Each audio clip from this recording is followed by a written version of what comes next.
In the late 70s, a middle-aged school teacher and farmer finds his life monotonous. But when he meets a transfer student, they begin an affair that'll change his life. Early every morning, Joseph's Benden goes to their barn to milk the cows. Despite being crippled by an accident he experienced when he was young, Joseph is dedicated to accomplishing his tasks in order to help his aging and ailing mother. After his barn chores, Joseph heads to the community school to fulfill his role as a school teacher. While giving a class announcement about their school's closure, a new student enters the room and interrupts him. With curiosity, he asks what her name is, and the girl introduces herself as Catherine Wheeler, a senior student. Now acquainted, Joseph welcomes her into the class and begins his lesson on the history subject. Later that night, Joseph heads to Rosalie Henson's house to schedule assignments for their students. In the middle of their task, Joseph opens up the topic about their school's impending closure. While the issue affects their careers, Rosalie plans to take the job offer of becoming a contemporary faculty member. While at it, she hints that she is ready to settle down with Joseph, but he's not enthusiastic about it.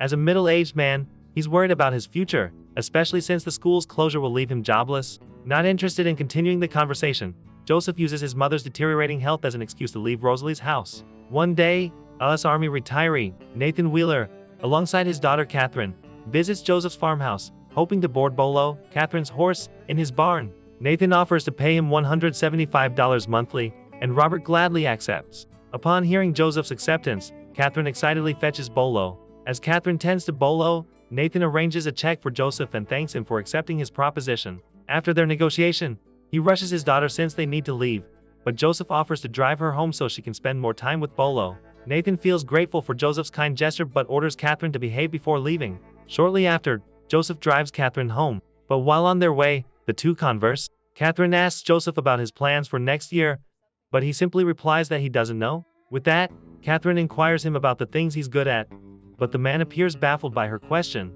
Therefore, Catherine clarifies that everyone has something they're good at and opines that Joseph is good at teaching and farming. However, Joseph doesn't share the same sentiment, proclaiming himself a mediocre teacher and the worst farmer. Despite dismissing his capabilities, Catherine still thinks that there's something he's good at, leading her to tease him that she'll find it out herself.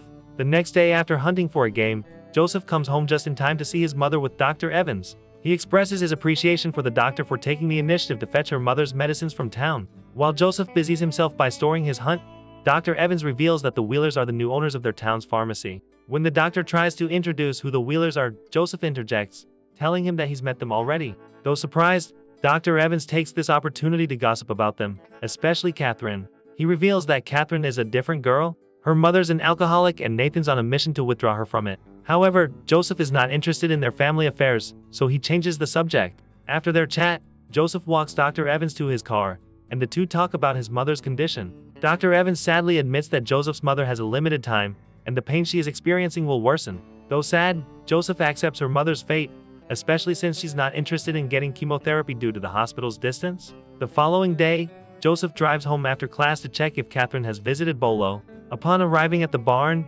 Joseph calls for her but she doesn't respond. Left with no choice, Joseph climbs the stairs to the hayloft, guessing that Catherine will be there. But, if enough, Catherine peacefully lies on the hay. Therefore, Joseph confronts her for not answering his calls. Cheekily, the girl tells him that she didn't respond because he already knows she'll be there. Joseph admits defeat to Catherine's quick wit and continues to climb the stairs to join her in the loft. Once Joseph comfortably sits beside her, the girl looks at him teasingly. With this, Joseph can't help but squirm with her close scrutiny, unable to fight the awkwardness. Suddenly, Catherine asks him if not a lot of people come up in the loft, and he confirms. Once she gets the response she wants, Catherine begins her plan of seducing her teacher. However, Joseph immediately flees the scene, overwhelmed by the girl's sudden boldness. Outside the barn, he sees his ailing mother, reminding him of his stagnant and uneventful life. Therefore, Joseph returns to the barn and succumbs to Catherine's seduction. After a few days, the school's board members forbid Joseph from teaching in the new school out of town since he lacks the proper credentials, believing he hasn't even finished college.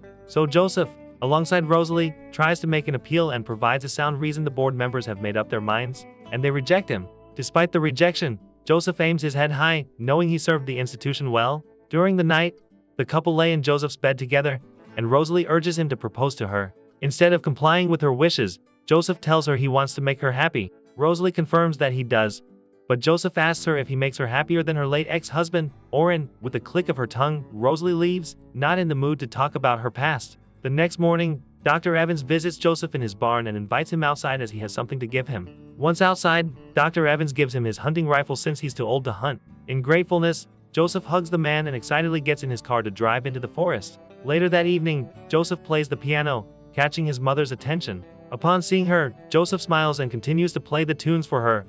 While doing so, he checks on her, and she responds that she's not feeling well. Worried, Joseph asks her if she wants Dr. Evans to come over, but she refuses. Instead of worrying about her health, Joseph's mother opens the topic about Rosalie, telling him he must marry her. When Joseph displays apprehension, she continues to push him to marry Rosalie, and advises him to sell what's left and farm Rosalie's place if he's worried about his source of income. In Joseph's class, the man waits for his students to finish their output when Catherine passes hers. Upon examining it, Joseph sees a note she left in her paper, asking to see him later. Shortly after, on their drive home, Joseph reprimands Catherine for her risky behavior of leaving a note on her output. Suddenly, realization kicks in when Catherine doesn't tell him why she wants to talk.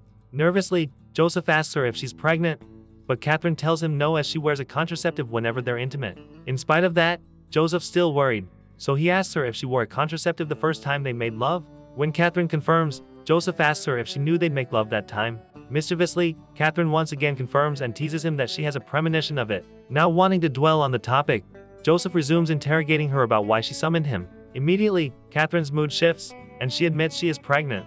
This is the last straw for Joseph. Therefore, he stops the car in the middle of the road and begins to walk. As Joseph continues walking, Catherine gets out of the car and asks him what they'll do to their unborn child. When he remains silent, Catherine reveals she is just joking and can't stop herself from giggling. Once Joseph turns around, Catherine orders him to come close, but he refuses. Because of that, Catherine has no choice but to take advantage of his weakness, and she begins to seduce him. True to that, her seduction breaks Joseph's walls, leading them to make love. At dawn, a loud incessant knocking wakes Joseph, so he gets up to check the door. He's surprised to see Nathan, who asks him to accompany him in hunting some birds. Once they're at the hunting grounds, Nathan suddenly blows a duck whistle, catching Joseph off guard. Nathan notices that Joseph seems jumpy, so he tells him to relax. With his words, Joseph simply smiles, but he opens a topic to cut the awkward air around them. He asks Nathan if he saw a coyote, but the man dismisses the idea.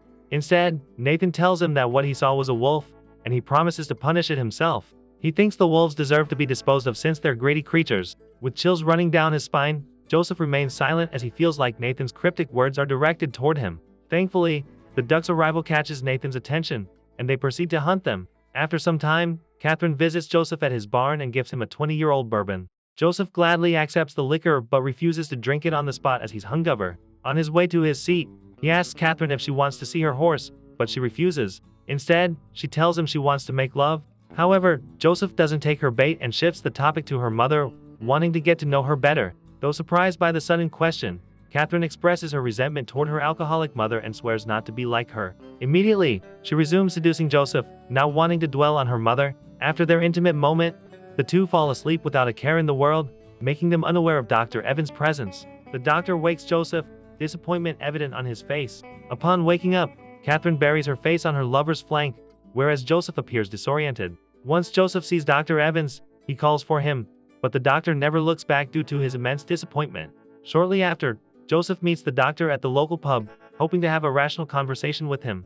As he crosses the room, Joseph orders a drink and occupies the seat in front of him. Straight away, Dr. Evans confronts him about his affair with Catherine. Joseph comes clean with him, admitting that their affair started 4 months ago and it was Catherine's idea. When Dr. Evans hears this, he can't help but find it ridiculous, especially since Joseph is the older one. He believes he should have known better. With that, Joseph surrenders and admits that it's his idea, an initiative he took in years. Confused, the doctor reveals that he didn't see it coming, especially when Rosalie appears happy. Then, he warns them that their secret will get out soon, but Joseph swears he'll keep it because he finds it fun. For him, their affair makes him feel alive, a change of pace after all the years he remained dormant. Still, the doctor is against it considering their age gap. During the school's party, Joseph sees Catherine hanging out with Rosalie's son, Robert. After greeting them, he heads to a vacant table and waits for Rosalie. A few seconds later, the woman reunites with him, carrying their drinks. When she's comfortable in her seat, Rosalie comments that Catherine and Robert have been spending some time together. Joseph acts nonchalantly, now wanting to reveal his deeper connection with Catherine. Suddenly, Catherine approaches their table, expressing her desire to join them. Once settled, Catherine praises Rosalie for raising a sweet boy like Robert. However, Catherine changes the mood by telling Rosalie that Robert's actually depressed and upset with his mother's relationship with Joseph. While she shares her thoughts, Catherine flirts with Joseph under the table. Unaffected, Joseph reprimands the girl for being nosy, making her regretful. Therefore, Catherine apologizes for her words and immediately leaves the table. Just after the party, Joseph drives Rosalie home, and the woman voices out that she likes Catherine, especially her spunk and how she makes Robert happy. Since Joseph remains silent, Rosalie invites him to her house to make love, but he refuses. Despite her pleas, Joseph remains firm in refusing, making the woman upset. With this, Rosalie leaves his car without saying goodbye. During the night, while Joseph guards his mother, he wakes up and notices she's weaker than before. Because of that, Joseph rushes to Rosalie's residence and asks for her help as he thinks he's caught the flu. Still resenting him, Rosalie begrudgingly tells him he had the flu for months. To defend himself, Joseph reasons that maybe it's a change of life, especially the men of his age pass away without doing what they wanted. Upon hearing that, Rosalie asks him what he wants to do. So Joseph enumerates the things he's never done before. He mentions that he wants to spend some time in the ocean and make love with her in the daylight. Furthermore, he wants to travel around the country before they get old and feel like it's too late. Then he drops the most painful revelation. He's tired of Rosalie acting like a sad widow. When she hears this, Rosalie apologizes, especially for disappointing him. After Joseph bears all of his insecurities in their relationship, but to reconcile, leading them to a heated intimacy. The next few days, Joseph's mother passes away, and the whole community attends her burial. Once the ceremony ends, Rosalie busies herself by acknowledging the sympathy cards the guests have left for the bereaved family. However, one letter catches her attention, causing her to leave the house in haste. With heavy steps, Rosalie approaches Joseph, who's busy feeding the chickens. Joseph, careful, she gives the letter to him, making him realize that she's discovered his infidelity. She expresses the pain she felt due to his affair, but Joseph reasons that she's better than Catherine as she's just some girl. With his words, Rosalie confronts him. But since Joseph's reasons are ridiculous, she hits and curses at him. In the process, she knocks Joseph down and uses this opportunity to leave him. Moments later, a wasted Joseph lies on the floor when Catherine pays him a visit. Though disoriented, Joseph sits up and quickly reveals to her that Rosalie has found out about their affair. Instead of consoling the wounded man, Catherine is happy Rosalie found out since she plans on marrying him. Against it, Joseph struggles away from her grasp and declares he won't marry anyone. Due to that, Catherine leaves him alone on the cold floor and proceeds to ascend the stairs. Not long after, Joseph climbs up the stairs, searching for the girl. Upon reuniting with her in his room, Catherine tries to seduce him. But Joseph admits that Rosalie matters more than her, signaling he wants to end their affair.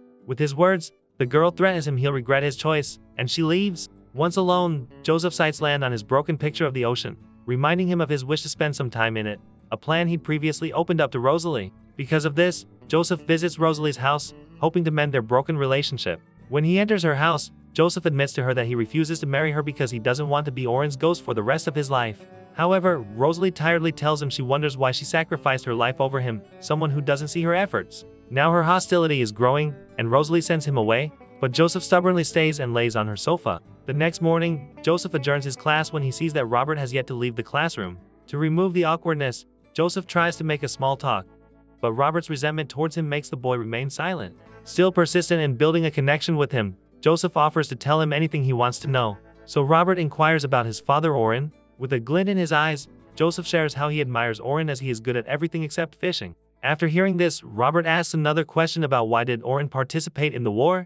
Joseph simply responds that Oren was bored with the things around their community. Upon learning all this, Robert approaches Joseph, warning him that Nathan's on a mission to punish him for touching his daughter. Thanks to his warning, Joseph prepares his hunting rifle and seeks refuge in his hayloft. While preparing, he spots a wolf near his barn, so he aims his rifle at it but withdraws instantly, wanting to just marvel at the creature. Suddenly, he hears a car approaching and discovers it's Nathan. Once the man exits the car, Joseph catches his attention and asks if he's armed. When he denies it, Joseph eases up a bit but notices another person inside the car, so he asks Nathan who it is. He reveals that it's his wife, and they want to enter his house to talk. Inside the house, Joseph entertains his visitors and offers them a drink, the bourbon that Catherine gave him. After seeing it, Nathan tells him that he's been looking for the said alcohol in their house. Then, Nathan confronts Joseph about what Catherine had told them and asks him if he'll marry her. Joseph denies it, telling him she's out of his league. He further admits that it's his first time committing an affair and can't deny that he can't stop himself from it. Unexpectedly, Nathan shares his agreement and can't blame Joseph entirely since even he doesn't know what's going on inside his daughter's mind. Moreover, he believes Joseph is a decent and misused person rather than the perpetrator. Surprisingly, Beverly interjects in the conversation, expressing her anger toward Joseph for taking advantage of Catherine. Now wanting to create trouble, Nathan pacifies Beverly's anger, leading to an early end of their conversation. Once the couple's gone, Catherine comes to visit Joseph as well. This time, she asks him for clarification if he'll marry her, especially since she believes he loves her. However, Joseph refuses and explains they're incompatible, particularly because of their relationship's imbalance. For him, nothing fruitful will come out if she continues to pursue their forbidden relationship. When Catherine remains persistent, Joseph frankly tells her that she's just using him until she gets out of their town. Since his words are true, Catherine simply kisses him for the last time. Then, she tells him she did something bad and points him toward his barn. Upon looking, he discovers his barn burning, urging him to get out and try to salvage the animals. However, when he enters inside, a distressed Bolo is the only animal inside. Immediately, Joseph comes to the horse's rescue and frees the poor horse. Though it escapes, it accidentally gets caught in the fire, causing it to run frantically. Catherine sees Bolo's state and runs after it, hoping to save it. A little while later, Joseph finds Catherine staring blankly into the void, mourning her deceased horse. Joseph sits by her side and asks why she burned his barn. In a weak voice, Catherine admits she did it out of spite. Bewildered, Joseph points out that she burned her horse in the process, but Catherine reasons she thought he'd saved Bolo, but he failed. Now wanting to hurt her further, the man just comforts her and offers to take her home. The next morning, Joseph takes a big leap from his monotonous life. He starts by using all the money he saved to build his new future. Then, the most important part of this change is reconciling with Rosalie. Upon his visit, Joseph admits that back when he began an affair with Catherine, he wanted to get carried away, which kept him going from his stagnant life.